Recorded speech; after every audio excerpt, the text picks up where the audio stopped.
What's up mga ka-Big Bites? Cory Webster nagreklamo, madaya daw ang Pilipinas.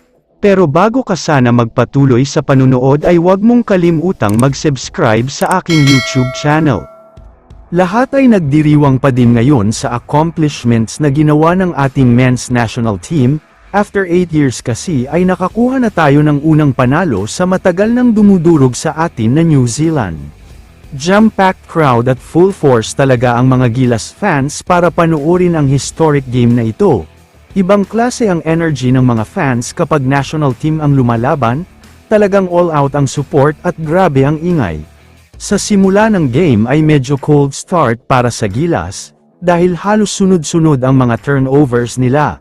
May isang part pa nga na inbound pass na lang ay turnover pa, kaya napakamot ulo si coach team sa sobrang stress.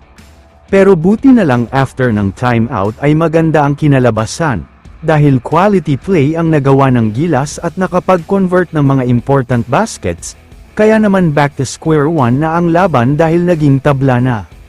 Kung anong nangyari sa first quarter ay ganun na ganun din sa second quarter, comeback performance ang ginawa ng Gilas sa laban na ito, dahil after maging down ng 8 points ng 2 beses, lagi silang bumabalik.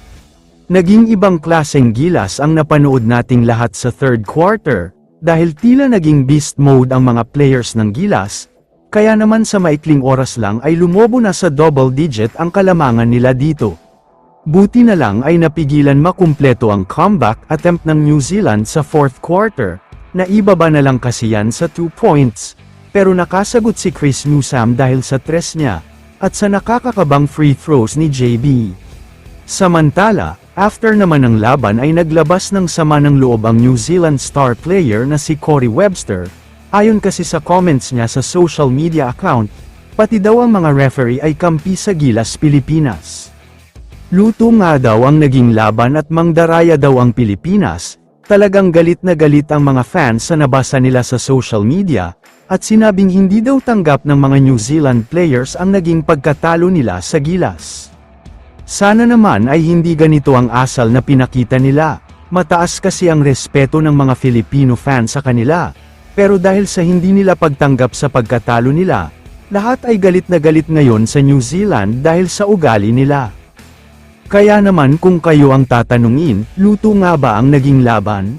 I-comment mo naman ang opinion mo tungkol sa tanong na ito. Dito na muna nagtatapos ang video na ito. Maraming salamat sa panunood mga ka-Big Bites. God bless sa inyong lahat.